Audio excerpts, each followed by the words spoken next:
Bonjour, bienvenue dans ce troisième épisode de Vincent fait son cinéma. Aujourd'hui, je vais vous parler de Zoolander 2. Alors, comme le premier opus sorti en 2001, la réalisation comme le premier rôle sont assurés par Ben Stiller, le génial acteur qui s'est fait connaître dans les années 90 surtout, pour son rôle dans Marie à tout prix notamment.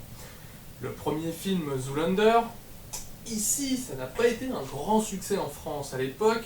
Bon, il était sorti début janvier, comme beaucoup de comédies américaines, ça ne marche pas beaucoup, ça a été peu aidé par une distribution difficile. C'est au fur et à mesure des années, grâce à Internet, notamment, que le film est devenu culte. C'est une fourmilière de mèmes pour les internautes, notamment le musée pour les fourmis. Cette comédie nous racontait l'histoire de Derek Zoolander, top modèle le plus beau du monde, complètement débile, qui devait sauver un chef d'état d'un méchant styliste d'une tentative de meurtre. Et à la fin, il y parvient en stoppant un shuriken grâce à sa beauté, une duckface hallucinante et très puissante. Alors évidemment, ce qui était le plus drôle, c'était la connerie de ce Derek Zoolander, avec notamment la scène culte de ses amis qui font une bataille d'eau à l'essence dans une station-service, qui forcément vont fumer une cigarette. Ou alors la scène très célèbre de la maquette dont je viens de vous parler.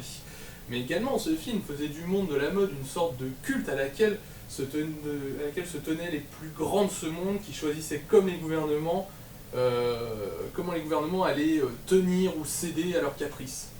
Ainsi, on avait Karl Lagerfeld ou Anna Wintour qui avaient des pouvoirs supérieurs aux chefs d'État qui complotaient pour dominer le monde. Donc j'en arrive à Zoolander 2. Après 15 ans de silence, il fallait justifier ce temps. Le film s'y emploie dès les premières minutes en nous présentant l'évolution des personnages pendant les 15 dernières années. Mathilda, la femme de Derek, qui le chope dans le premier, est morte suite à l'effondrement du musée de Zoolander qu'il a construit à la fin du premier film. La garde du fils qu'ils viennent d'avoir lui a été retirée pour maltraitance, car il est même incapable de lui faire à manger. Son ami Ansel, joué par le génial Owen Wilson, le boude parce qu'il l'a défiguré. Et le méchant Mugatu, qui avait été joué par Will Ferrell, est emprisonné à vie. Derek, quant à lui, s'est retiré pour vivre en Bernard l'Ermite. C'est une des plus grosses blagues du film, ça vous donne tout de suite une idée. Notons que la première bonne nouvelle du 2, c'est le retour du casting au complet des meilleurs personnages du premier. On retrouve Ben Stiller, Owen Wilson, Will Ferrell, Christine Taylor pour quelques scènes, même si ce n'est qu'un fantôme. On retrouve Mia Jovovich, Justin Theroux, qui est méconnaissable, et évidemment Billy Zane, la voix de la raison et de la sagesse. Pour en revenir au casting pour le 2, s'il y a encore plus de guests que dans le premier, certaines sont de bonnes idées et de bonnes surprises, d'autres étaient plus évitables. Alors pêle-mêle, les bonnes surprises du casting, nous avons Kristen Wiig, donc elle a un vrai rôle, c'est pas juste une guest, mais vraiment très sympa de la voir. Justin Bieber est étonnamment une bonne surprise. Son rôle est dans la bande-annonce, il n'en fait pas beaucoup plus, donc vous pouvez simplement voir ça dans la bande-annonce. On a Benedict Cumberbatch, un des Doctor Who les plus bizarres du monde, en mannequin hermaphrodite transsexuel, super chelou, il est très drôle. Kiefer Sutherland, qui fait une apparition en Jack Bauer, amoureux de Owen Wilson. On a Sting, qui est Sting, donc carrément cool. On a Neil deGrasse Tyson, parce que c'est lui. Et on a aussi la petite apparition d'Ariana Grande, et ça c'est juste cool, juste pour son petit cul. En revanche, il y a aussi beaucoup de ratés. Notamment l'apparition de Fred Armisen, qui a été modifié numériquement en petit garçon de 11 ans. C'est vraiment bizarre. Anna Wintour, Tommy Hilfiger et tous les grands couturiers qui apparaissent à nouveau, et là qui jouent vraiment leur propre rôle et qui sont pas très bien. Nous avons également Susan Boyle qui fait une apparition pas spécialement extraordinaire, et Katy Perry dans une scène particulièrement inutile.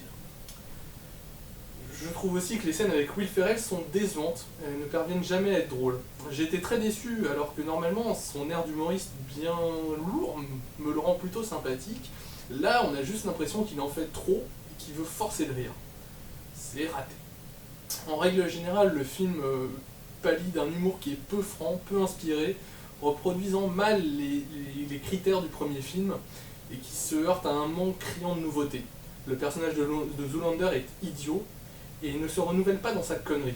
C'est une comédie qui permet des retrouvailles bien sympathiques, avec des personnages bien barrés, les acteurs ont certainement dû bien se marrer, mais sincèrement, on s'ennuie un petit peu.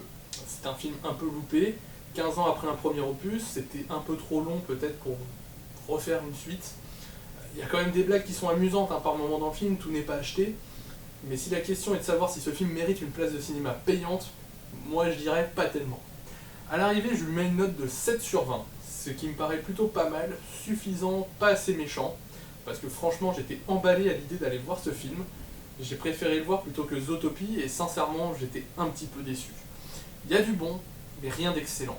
Dommage, parce que je pense que Ben Stiller aura plus de mérite à créer un nouveau personnage humoristique plutôt qu'à faire encore une suite. Donc pitié, pas de Zoolander 3.